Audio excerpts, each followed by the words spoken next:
يا دكتور انا كتفي بيوجعني، ايه الحل؟ يا دكتور انا كتفي بيوجعني، ما بعرفش انام عليه، ما بعرفش اسرح شعري، ما بعرفش ارفع دراعي لفوق، ايه الحل؟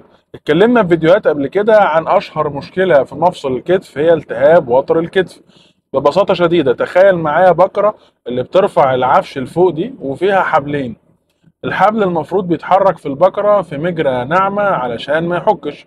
طب لو تخيلنا ان البكرة دي فيها عيب، ايا كان ايه هو العيب، خلاها خشنة، فالحبل بيتحرك على بكرة خشنة. ايه اللي هيحصل في الحبل؟ هيحك جامد في الحتة الخشنة دي، وبالتدريج هينحل لحد ما يتقطع. طب لو اتقطع نعرف نرفع حاجة لفوق؟ لا. نفس التشبيه ده هو هنحطه في مفصل الكتف. مفصل الكتف عشان الدراع يترفع لفوق ربنا عامل حبل اللي هو وتر بيمسك في حتة معينة في رأس عظمة الدراع عشان ترفع الدراع لفوق. والحبل ده او الوتر ده بيعدي جوه مجرى ناعمة، والمجرى دي اصبحت خشنة، سواء كان بسبب نتوء عظمي زايد بيحك في الوتر او في الحبل ده، او بسبب خشونة مفصل الكتف. وده اللي بنشوفه في كبار السن اللي هو بعد ال50 يعني. الناس اللي عندها 50 سنة فما تزعلش انه ده كبار السن، ده سن الخشونة يعني، مش كبار سن ولا حاجة. خلاص؟ طيب. طب بالتدريج الوتر بيحتك فيحصل التهاب، بالتدريج الوتر يتقطع. فبالتالي الحل ايه؟ والله الحل احنا في انهي مرحلة؟ في المرحلة الاولانية اللي فيها مجرد التهاب نقول لك استنى، خد ادوية تقلل الالتهاب، خد حقن في الكتف، اعمل علاج طبيعي تقوي عضلات الكتف.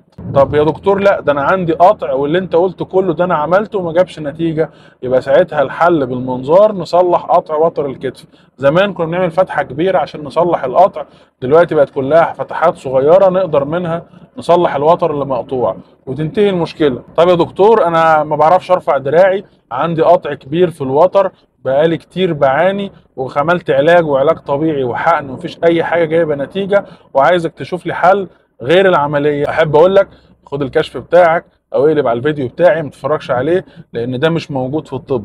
لازم نصلح الوتر اللي مقطوع، لو مفيش حل تاني بيجيب نتيجة. في حد هياخد الجملة دي ويقول لي عايزين تعملوا عمليات وحسبي الله ان عايزين نعمل عمليات عشان الناس بتستفيد لما بنعملها. لما بنسيب الناس تعاني وما ترفعش كتفها بالسنين وكتفها يتيبس ويحصل ضمور في عضلات الكتف بتبقى مأساة. وقبل العمليات دي ما تتطور كده كانش الناس دي عندها حلول، دلوقتي بقى عندها حلول، فلازم للأمانة نقول لهم على الحلول دي. لكن دايما الجملة اللي بنأكد عليها ما تعملش عملية لو انت بتتحسن مع العلاج ومع العلاج الطبيعي. طب لو ما بتتحسنش ومفيش نتيجة وفي دافع قوي للعملية زي ان اشعات الرنين مطلعة ان في قطع كامل في وتر الكتف، يبقى تستنى ايه؟ ايه اللي هيجد؟